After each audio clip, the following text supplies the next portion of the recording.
What's this? That's a microphone. It is. That's why they're picking up all so much more. I haven't done this in a while, so I don't know. No. I have not seen this yet, and I'm like, it keeps coming in like super echoey and hard to hear, and the video is terrible. This isn't bad though. It's not terrible.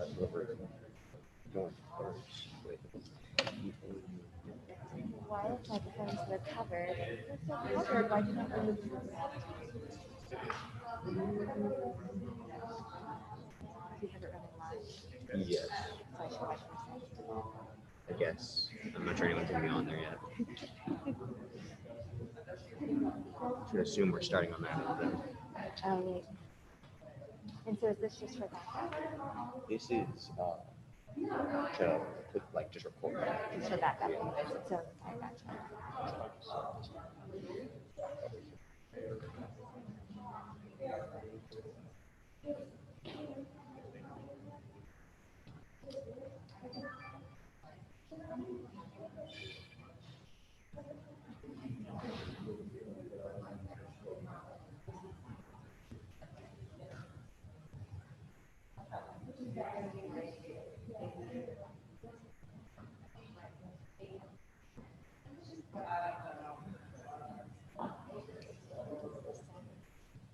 Like the actual. Miss Glover is set this whole thing up, and then either like me, Nathan, or Crystal turn it all off. So basically, you just turn everything on, live stream. This is back up. And then whoever gets option So like rotate to do this. Okay. It's also backwards. Am I wrong? Am I crazy? That is. Yeah, it's Can we do that for might be. I don't know. I really started to do this yesterday.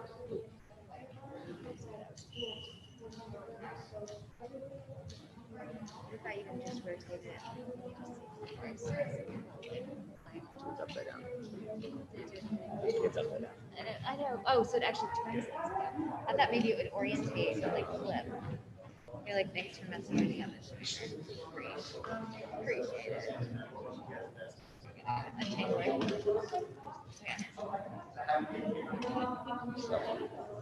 It's still upside down though. See, I do not specialize in these cameras are up. Sorry about that.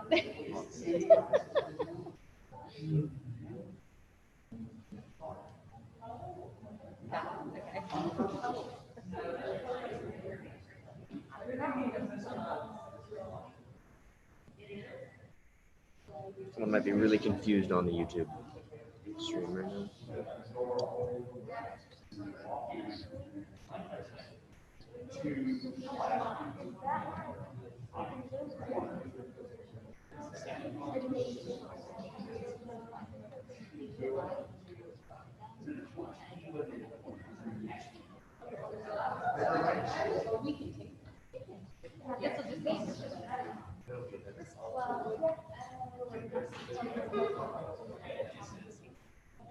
Oh, that's not what we want.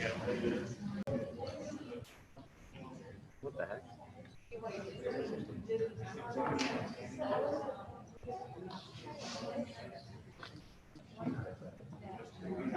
I would be.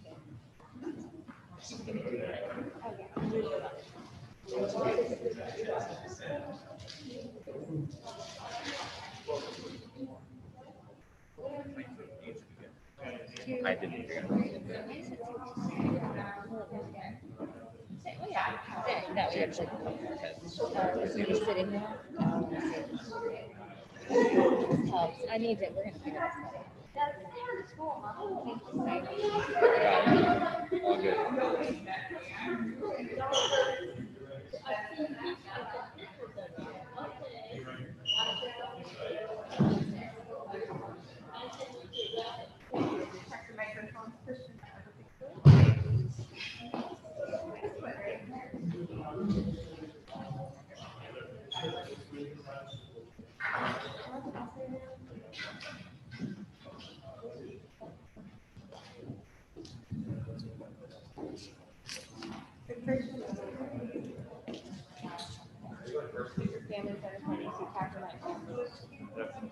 Oh, no, we switched it recently. That's why I made a mistake.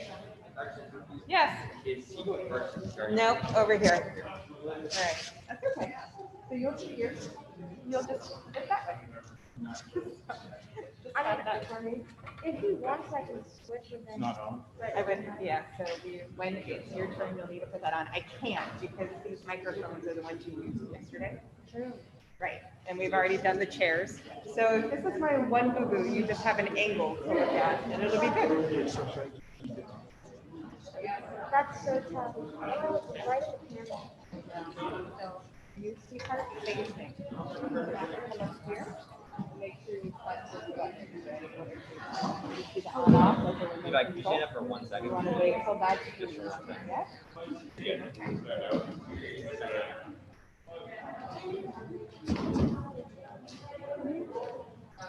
We'll get your page numbers. Yeah, they're all. Yeah.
We all look so sweet. Do you see how scared we all look?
Our first speaker today will be Levi.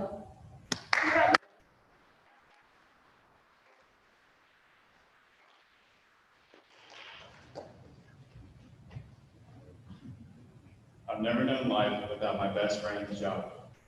When I think back to my earliest memories, those cloudy ones that straddle between reality and dreams, there we are.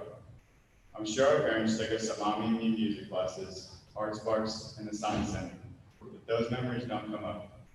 What does come up are memories that consist of much running and a lot of laughing. But as those clouds fade away and our history comes into sharper focus, I'm brought to the time of trying all sports. I imagine our parents meeting and playing. I'll take them to Mockingbird for soccer. You'll pick them up from tennis. Is fencing something worth trying? I've got the skateboarding gear in the back of the car, but I can't find the elbow pads. We are on a marathon of trying all sports. And as we tried, Jacques and I began to show signs of interest that didn't exactly match up. He was quickly comfortable on the skateboard, me, not so much. I love being on the soccer field, eager to try every position and run to my heart's content. Jacques was not as drawn to the soccer field. Our parents, happily found activities we loved, supported our separate journeys onto the ramp and field. But we were two boys with a lot of energy and time who still wanted one activity we could do together, one we both liked. By some strange miracle that everyone wants to take credit for finding that I give to my godmother, we found this happy medium in a small, odd strip mall in St. Matthews, a place we all affectionately called the dojo, but which is officially called St. Matthews Martial Arts. Our moms packed us into our booster seats, and we set off to sign up. As they filled out paperwork, Jacques and I checked in the space. Medals and awards hung on the waiting area walls. There was lots of framed writing, which I now assume were inspirational quotes of some sort.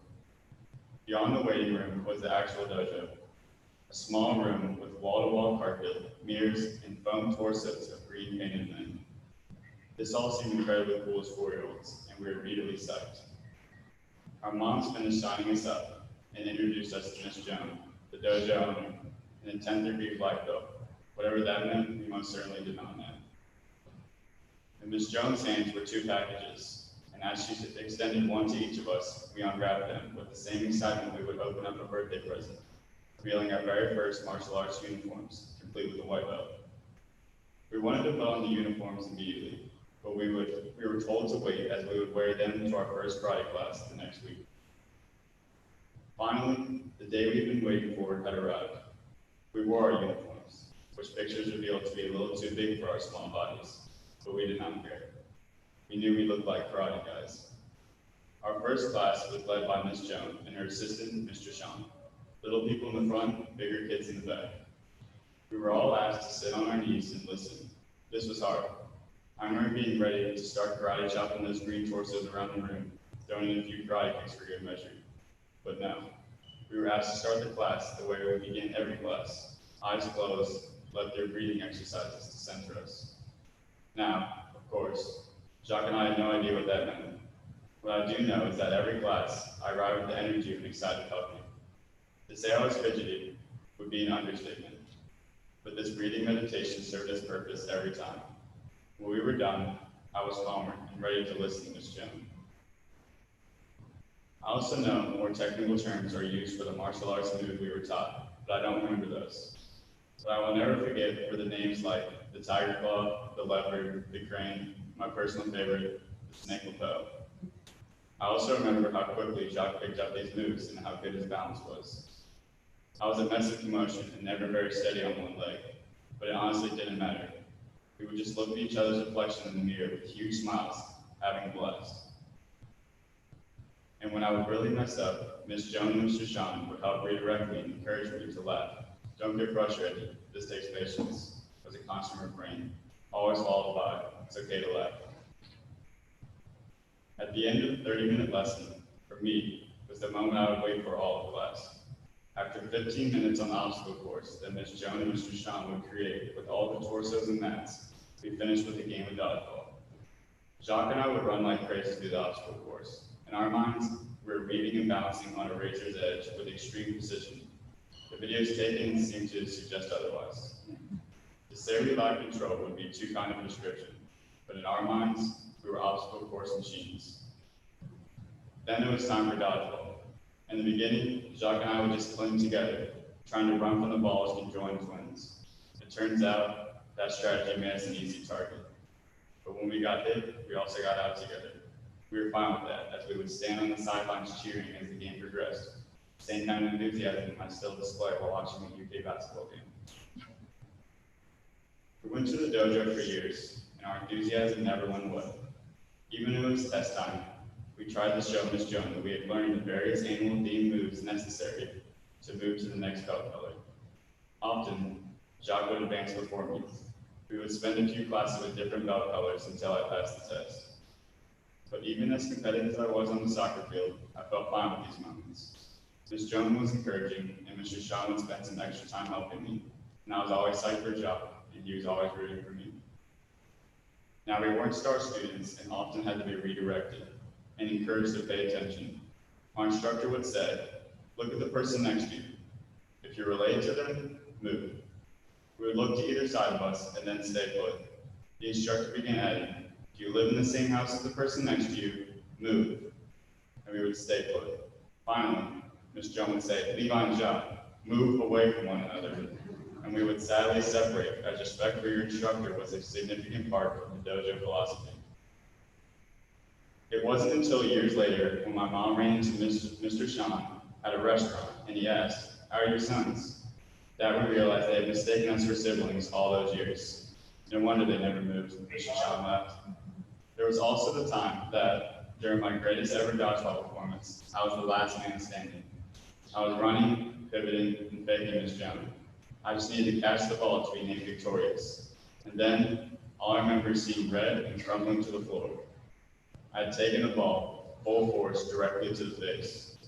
She ran to my side, apologizing profusely. The story goes that I looked at her and said, it's okay, you just wanted the game to end. I can't confirm that, but I can confirm that I both cried and felt really sorry for Miss Joan. I know she didn't mean to hurt me, and what she did was an accident. All this brings me to the premise of my speech. All I needed to learn about life, I learned at the dojo. That respect is important, that when I feel fidgety or anxious, some good deep breaths always help center me and make me feel more calm.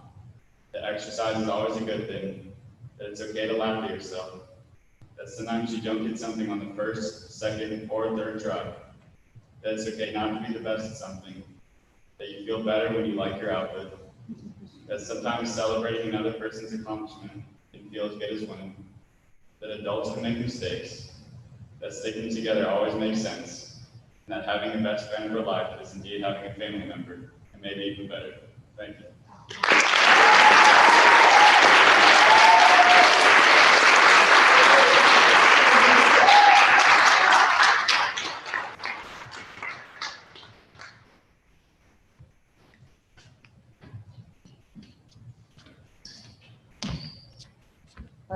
speaker is Kristen.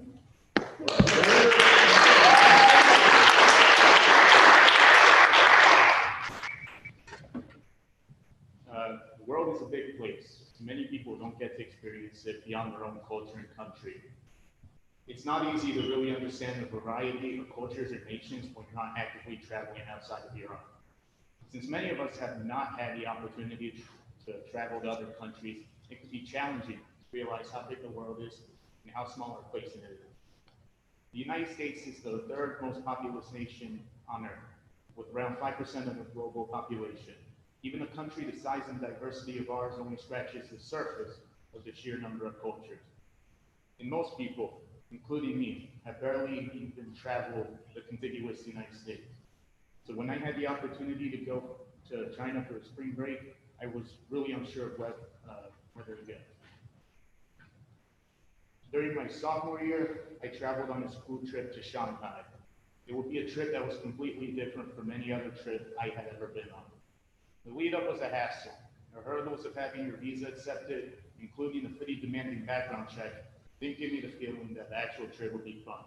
Luckily, I discovered the hard part was over, and all that was left was an 18-hour flight from Chicago to Shanghai.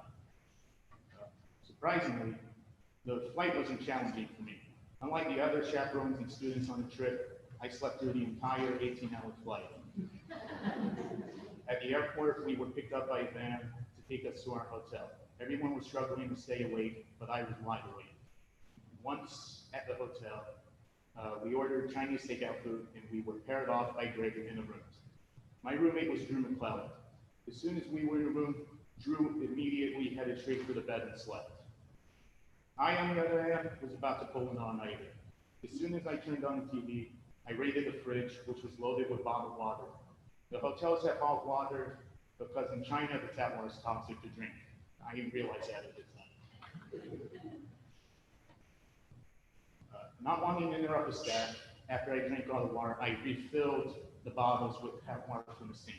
I continued to drink the refilled bottles, but I put the others back in the fridge. It wasn't until around 4 in the morning and 3 bottles of tap water later that I remembered the tap water wasn't safe to drink.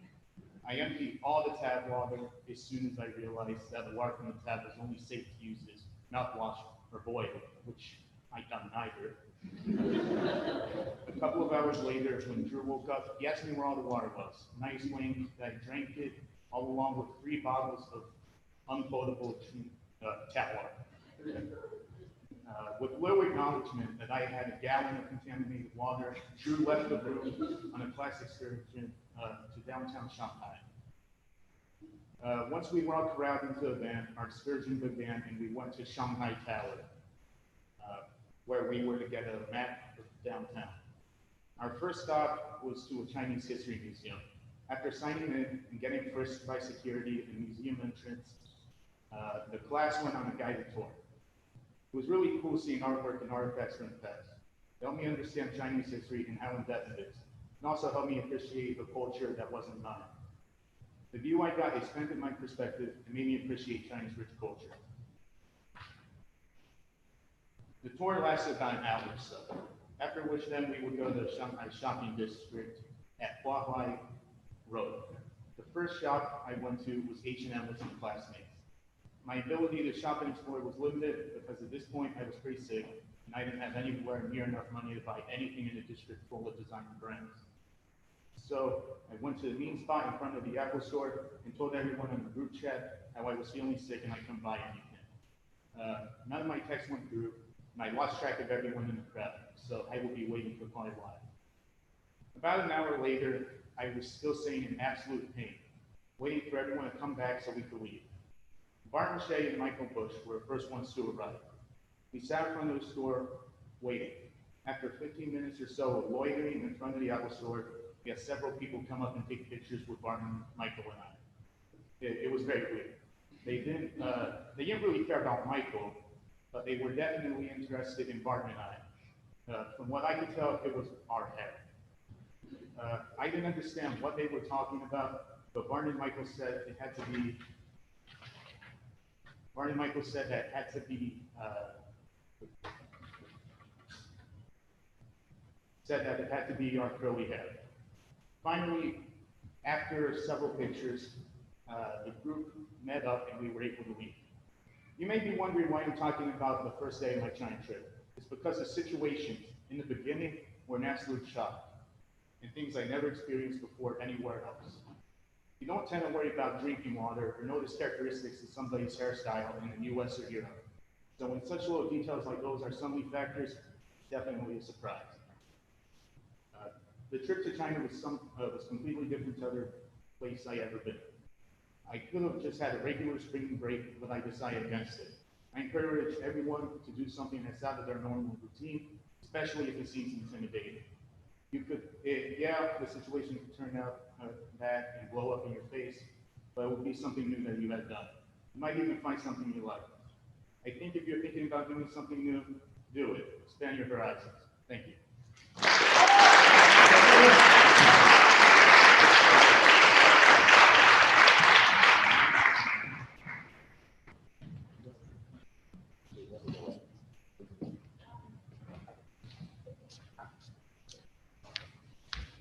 All right, next up is Ellen.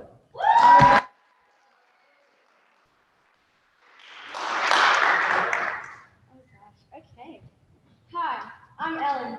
Most of y'all know me mainly because I'm the loud one, or the one that can never keep her mouth shut. But today I wanted to explain some things about me that you don't know. My whole life, I have been the person who others have described as loud, sassy, and mean.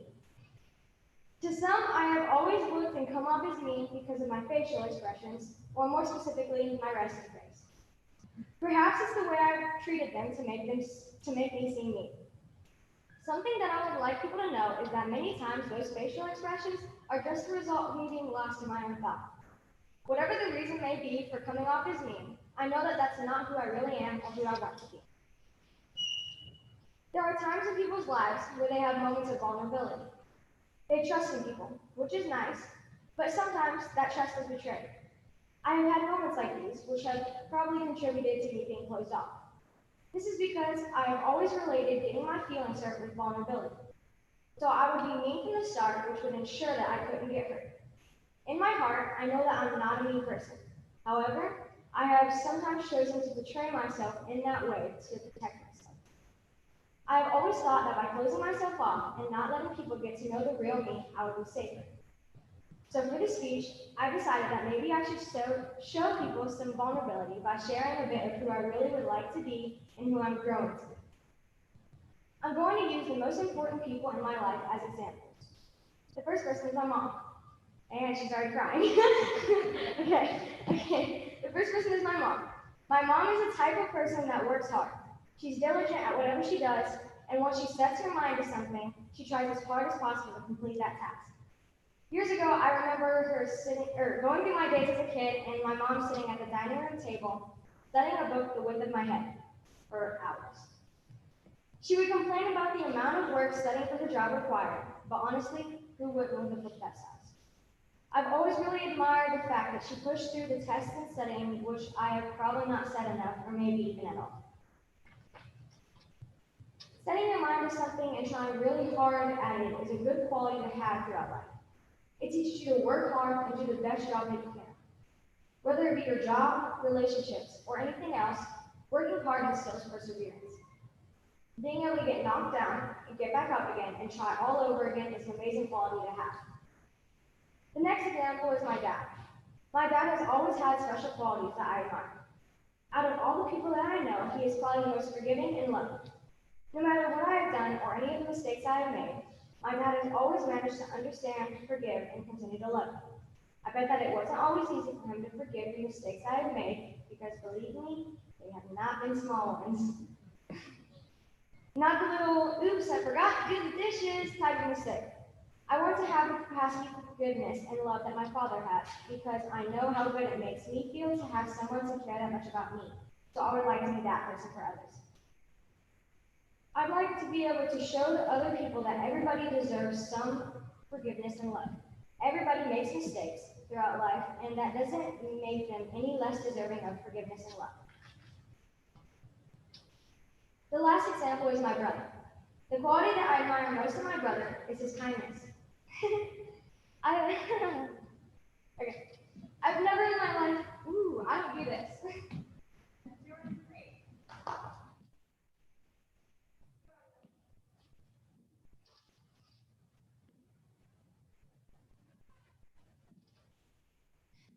I do not cry, what the heck? Okay, I've never in my life met anyone with the amount of compassion that my brother has. Even though he looks really mean and scary, he's the exact opposite. He's always had such a big heart and never ceases to ask me how I'm doing. The best part about my brother's kindness is that he knows he doesn't have to ask. There have been multiple times where I've been struggling mentally, and my brother texted me and asked me in person how I was doing. Genuine, not just out of politeness. He wants to ask because it matters to him. I admire that kindness, and I'm striving to be as kind as him. 1 second. Okay. All of these qualities are things I have experienced throughout life and have impacted me. These people have shown me little bits and pieces of something I'd like to grow and be. I don't know exactly who that is yet, but this past year I've really been trying to find out who that is. I don't want to be the type of person that is so closed off that they don't let anybody in. I want to be the type of person that strives for what they want, who's honest, forgives, and loves, and who is kind. It's not always easy to have these qualities, but the only thing that you can do is try and put in the effort. Nobody is nice all the time, and I'm not trying to be. I still want to be loud, sassy, and honestly a little bit of a troublemaker. That doesn't mean that I don't want to add some honesty, love, and kindness in there too. I bet there's a healthy balance in there somewhere, and I'll find it. Thank you.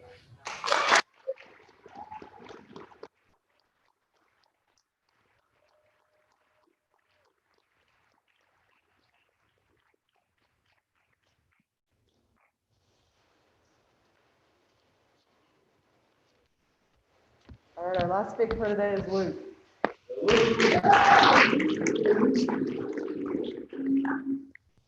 Passion. It is a strong and barely controllable emotion.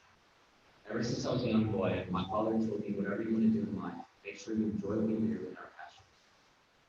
So as a little boy, only about 5 years old, I began to watch how he worked.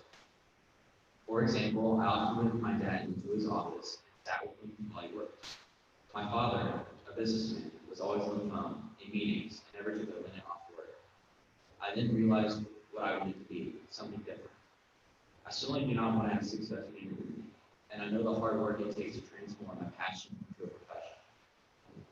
Additionally, I know that many of you are still figuring out who, what, where you want to be in life.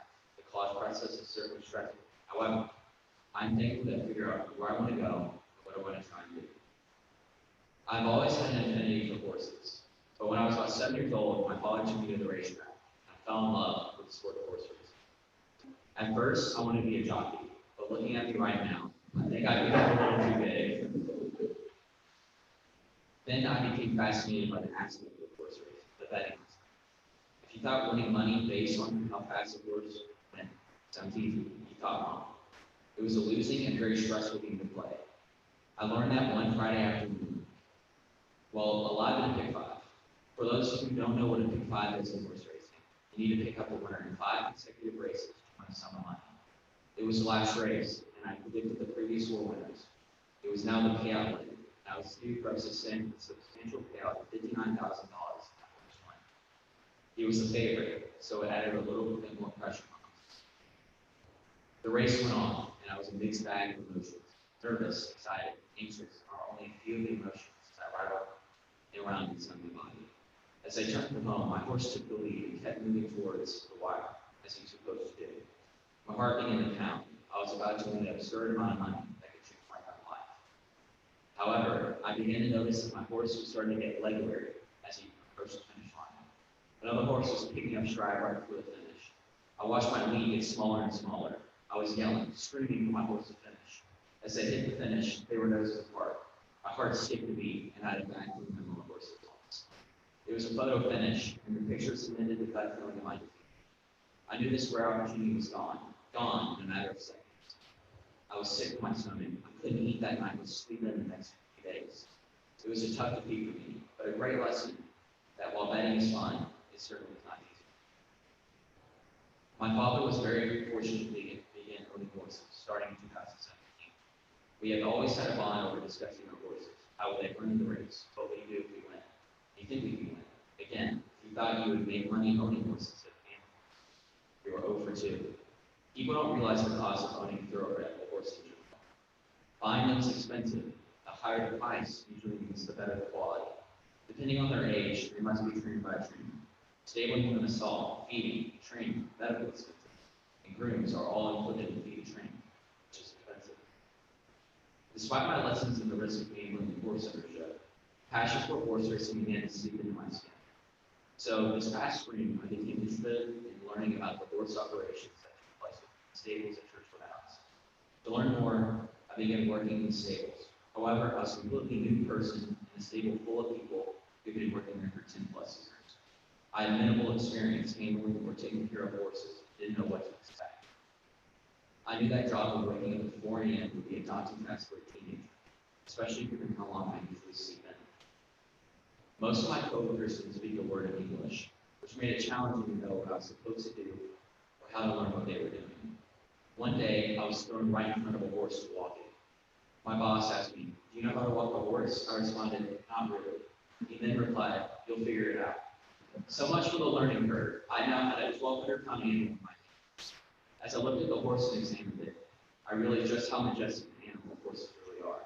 I mean, if the horse wanted to overpower you, it could. I believe horses are like humans, but only in a larger and more intimidating. Ever since that first day working in the stable, I began to pick up things on how to walk a horse, begin to bait them, wrap their legs before they went up to the track. It was baby steps, and I was bound and determined to keep learning about the daily operations, ins and outs. What drove my hard work and determination was the passion I developed for horses as a young boy. My father's words echoed through my head, doing something I loved, so I was happy to go to work. It was better than any job I ever had because of the pure joy I experienced about what I was doing. As I became more and more acquainted with the people in the stable, I got to know the grooms. These grooms will forever be the most hardworking people I've witnessed and learned from. Horses are their life. Some people forget that these horses are live and breathing animals who need care 24/7. I learned how to saddle, pick their feet, brush, clean their stall, strengthen the previous skills that I had done before. Day by day, I began to feel comfortable in my new work environment and realized that the hard work I was putting in was all derived from my passion. I never thought that I'd meet all these wonderful people, go to new places that I had never been before, and especially find a career that excited me every morning. Hard work was fulfilling my dreams, stepping me out of my comfort zone, and building my confidence. But my passion for horse racing connected it all. I mean, hard work was something that I always witnessed. My father worked in the early hours of the day before he was from school. But every time I see him working, he's always excited about what is going on in whatever business he'll be pursuing. He has set an example for me and wants me to do bigger, better things, not for my family, but for myself. As I'm standing in front of you today, you still know our identity and what paths will be this line. I hope people will think and remember my speech and apply this to some kind of life. Strive to find a career that they will be passionate about, a profession that makes them happy to get out of bed to. You can apply this to your hard work.